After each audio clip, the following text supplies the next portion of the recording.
There is an apartment in Manhattan right now that a Saudi retail billionaire named Fawaz Alhokair paid $87 million for.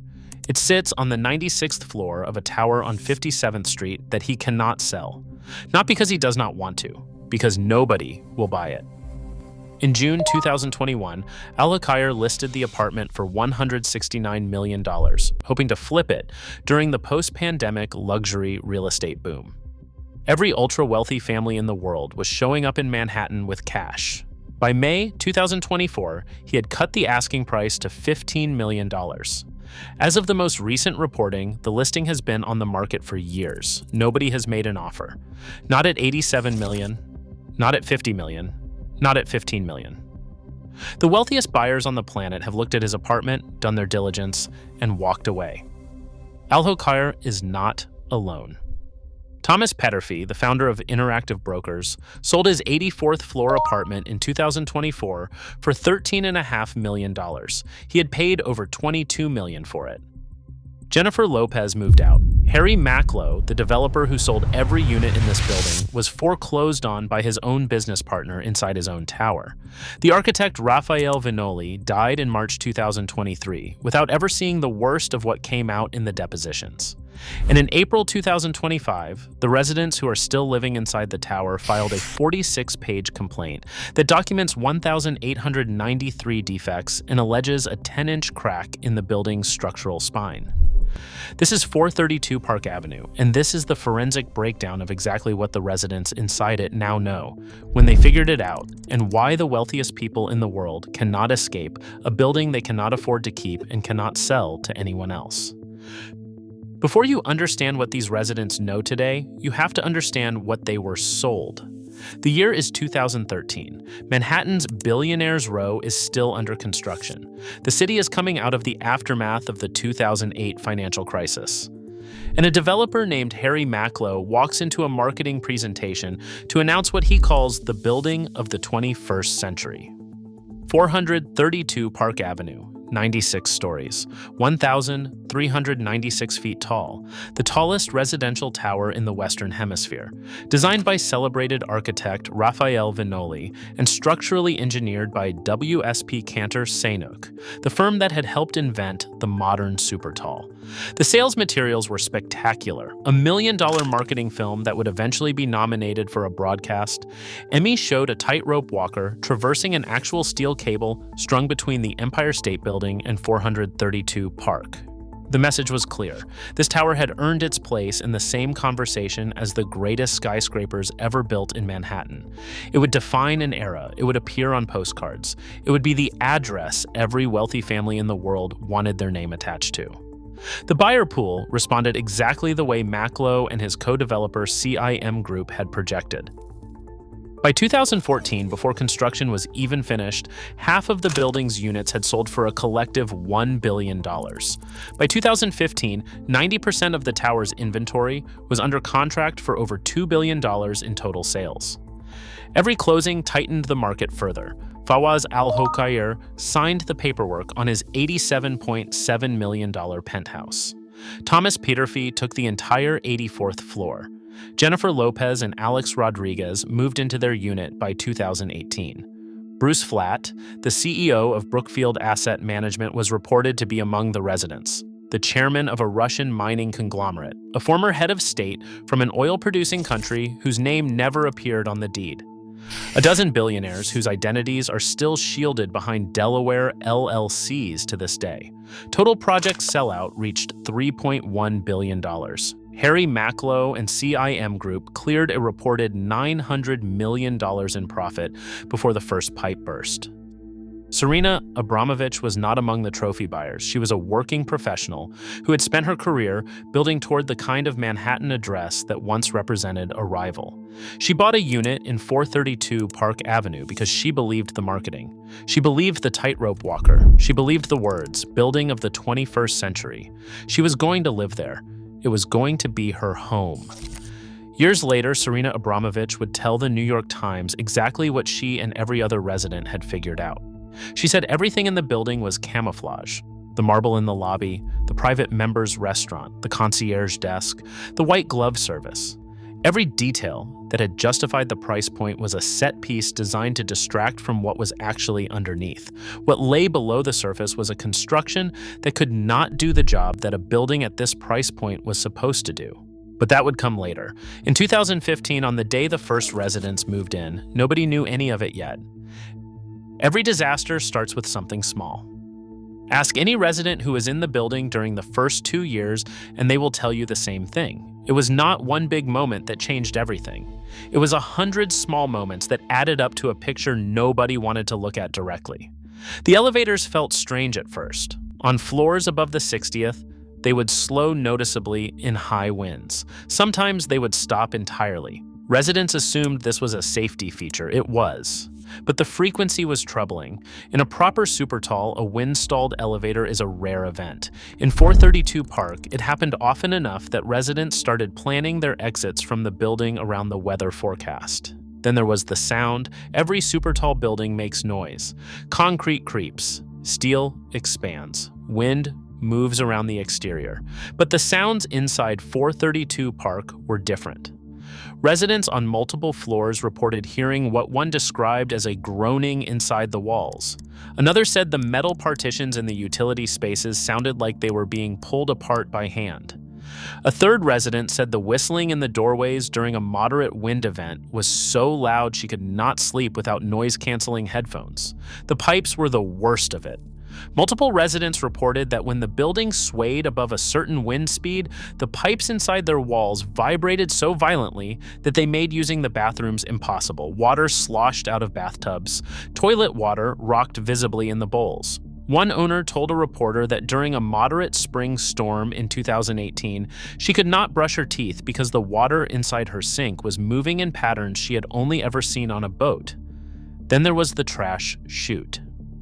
This is the detail that made the international press. 432 Park Avenue's trash chute is a straight 1,300-foot vertical drop from the top of the tower to a compactor in the basement. No offsets to slow the descent, no baffles inside the chute to break the fall. When a resident on the 80th floor drops a bag of trash into the opening on their floor, that bag accelerates the entire way down under gravity alone. By the time it reaches the compactor, it is moving at close to terminal velocity. The impact travels through the walls of the tower. Residents on multiple floors reported that they could hear the trash landing through their bedroom walls. The board meeting notes described it as a bomb going off inside the building, on a schedule. Every time somebody in the tower took out their kitchen bin. Imagine paying $20 million for an apartment in the most exclusive tower in America and being woken up every night by what sounds like a controlled explosion because your neighbor decided to empty their garbage. By 2018, the residents had started keeping records. Not because anyone had asked them to, because they had begun to suspect that they were going to need documentation eventually. They just did not yet know for what. If the sounds and the vibrations were the residents' first warning that something was wrong, the floods were the moment everyone in the building admitted it out loud. November 5th, 2017, a catastrophic pipe failure ripped through floors 83 to 86.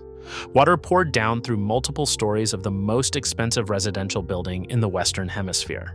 A resident named Juan Beckman Vidal, who had paid $46.25 million for his unit and had not even moved in yet, filed a lawsuit just to try to get his deposit back. He did not want the apartment anymore. He wanted his money returned so he could walk away. The leaks did not stop with the November 2017 event. On November 22, 2018, a flange burst on the 60th floor. 4 days later, on November 26th, another pipe failed on the 74th floor. 2 of the 4 residential elevator shafts flooded from the water damage.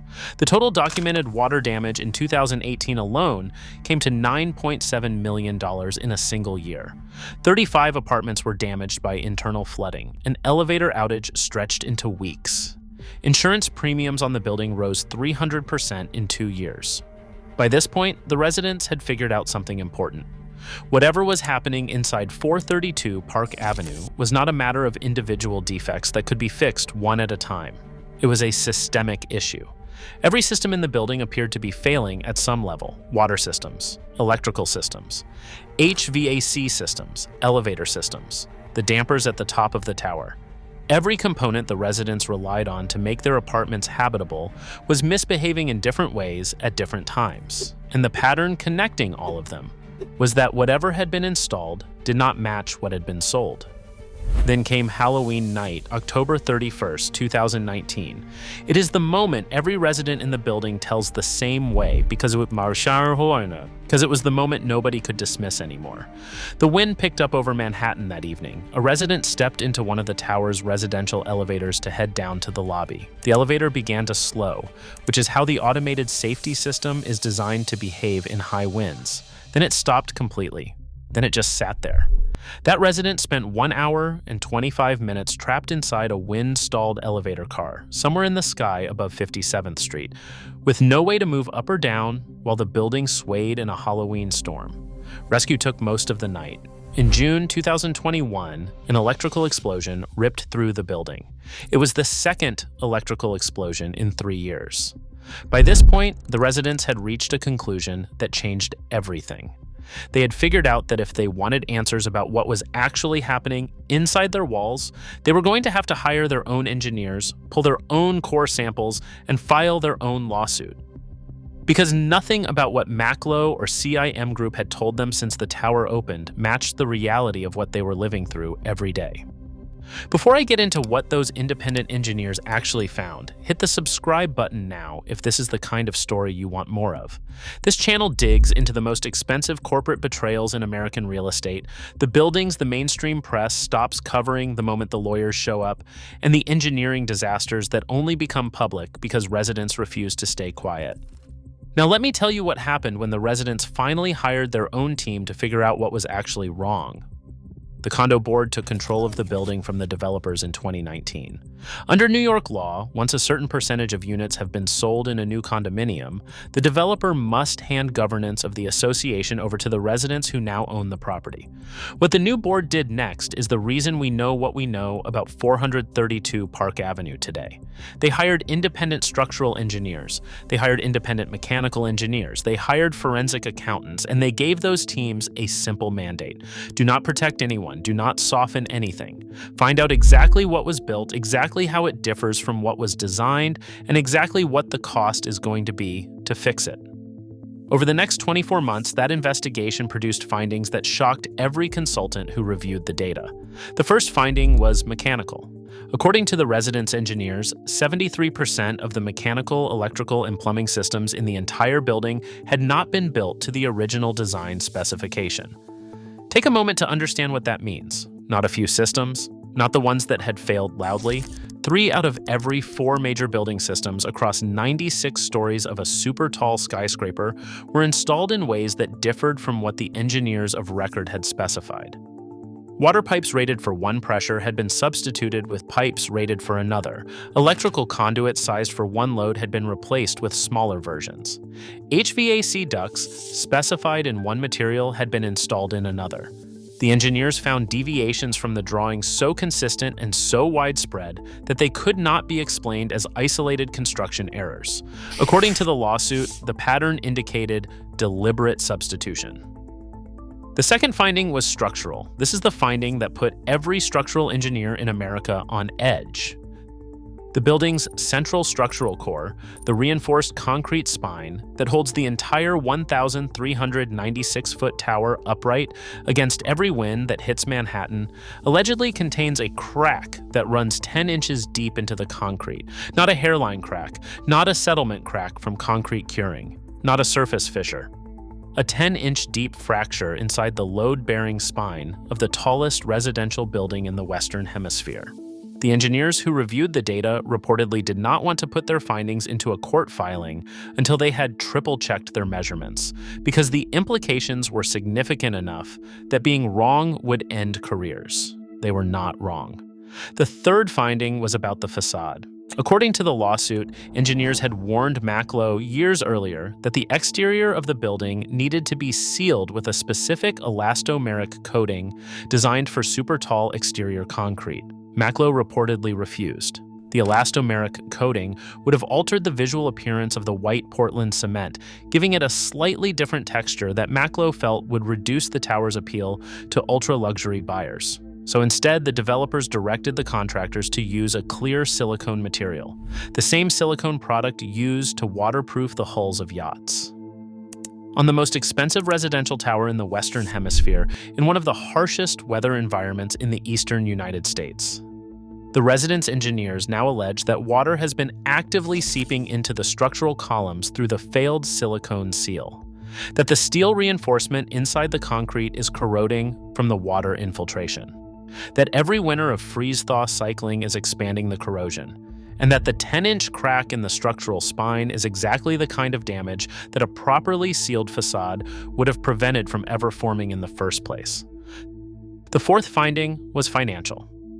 The residence forensic accountants documented what they described as a systematic pattern of developer self-dealing during the years CYM Group and Macklowe still controlled the condo board.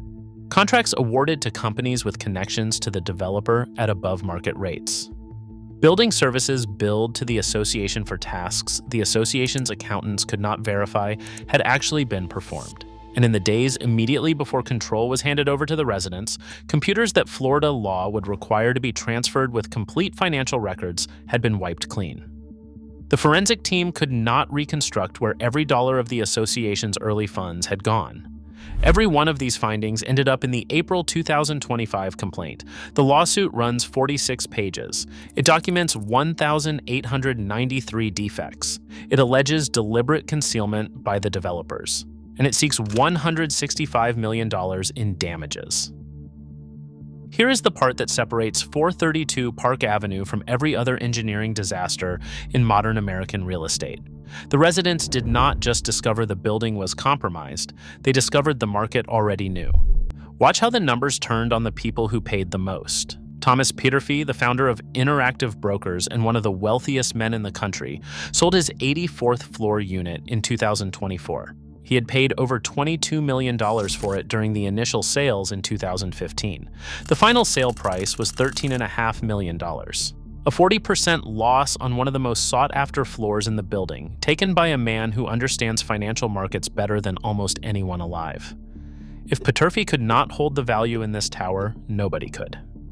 The 79th floor unit that had originally been listed at $135 million during initial sales was quietly cut to $92 million in May 2023 when the seller could not find a buyer at the original price. Then it was cut again. Then it was finally sold in October 2023 for $65.6 million, less than half the original asking price. And that transaction was considered one of the better outcomes in the building because the seller actually found a buyer at all. Then there is Fawaz Alhokair's penthouse, the $87.7 million apartment on the 96th floor, 3 stories of interior space, roughly 20,000 square feet. In June 2021, hoping to flip the unit at the height of the post-pandemic luxury boom, when ultra-wealthy families were bidding on every available Manhattan apartment, Alhokair listed the penthouse for $169 million. He wanted to double his money. By May 2024, he had cut the asking price to $15 million. As of the most recent reporting in late 2025, that listing at $15 million still has not found a buyer. Take a full moment to absorb what that actually means, because this is the point in the story where the abstract becomes concrete. A Saudi retail billionaire is offering the highest apartment in the tallest residential building in the Western Hemisphere for less than 20% of what he paid for it. The wealthiest buyers on the planet, the people who can afford literally any home anywhere in the world, are looking at his listing, doing their due diligence, and walking away. Not because they cannot afford $15 million. Not because they do not like the address, because the diligence documents have already told them what they need to know. The resident's lawsuit is public record. Every prospective buyer who considers a unit in 432 Park has seen it. Every real estate attorney who reviews an offer to purchase has read it. Every luxury broker in Manhattan has factored the tower's structural allegations into every conversation with a client. The market has stopped treating 432 Park Avenue as a luxury address. The market has started treating it as a liability that comes with an apartment attached. The other financial pressures on the existing residents are compounding by the month. HOA fees have climbed to levels that would carry entire luxury apartments in other Manhattan buildings. The private members restaurant that cost each household $1,200 a year in 2015 had risen to $15,000 per year by 2020. Special assessments for structural monitoring, legal fees, and interim repair costs continue to be passed through to unit owners. Every resident who still lives in the tower is now paying tens of thousands of dollars a year in association fees just to hold on to units they cannot sell for anything close to what they paid. The residents have entered what real estate attorneys call a value trap. They cannot sell without accepting catastrophic losses. They cannot walk away without forfeiting equity that is legally still theirs. They cannot force the developers to fund repairs without winning a lawsuit that could take years. So they stay. They pay the assessments, they read the depositions, and they wait to see whether the courts will do what the market has already refused to do, which is deliver some form of accountability for what got built. Ask any resident who still lives in the building what they wish they had known before they signed the closing papers, and you will get the same answer. They wish they had known that the tower's height-to-width ratio of 15:1 was not just an engineering achievement. It was an engineering gamble that the industry had never attempted before at this height. Buildings are classified as wind-sensitive when their aspect ratio crosses 5:1. 432 Park Avenue is 3 times that threshold. Every system in the tower was designed at the outer limits of what physics allowed. Every margin for error was thinner than the margins on a traditional supertall. And when the construction team substituted materials or altered installations to meet budget targets, the compounding effect on a building designed at these limits was multiplied compared to what those same substitutions would have done on a more forgiving structure. They wish they had known that the 2 660-ton tuned mass dampers installed at the top of the tower between floors 86 and 89, the system specifically engineered to swing in opposition to the building's natural sway and cancel out oscillation, would eventually need an estimated $100 million in refurbishment to keep doing the job they were installed to do. That estimate is separate from the $165 million in lawsuit damages. It is the projected cost of maintaining the systems that keep the building from oscillating uncomfortably in the wind, and it will be borne entirely by the residents. They wish they had known that the yacht silicone facade seal Macklowe chose over the elastomeric coating his engineers recommended would begin failing within years of installation, and that once it failed, water infiltration into the reinforced concrete columns would be effectively impossible to reverse. Concrete cannot be uncorroded. Steel reinforcement cannot be unrusted. The damage that has already occurred is baked into the building for its entire operational life. Every future repair is management, not cure. They wish they had known that when Harry Macklowe called this the building of the 21st century in his 2013 press conferences, he did not just mean it aspirationally, he meant it as a marketing claim that would be legally undefendable when the residents eventually filed suit. The exact language used to sell the building has now been introduced as evidence in the depositions.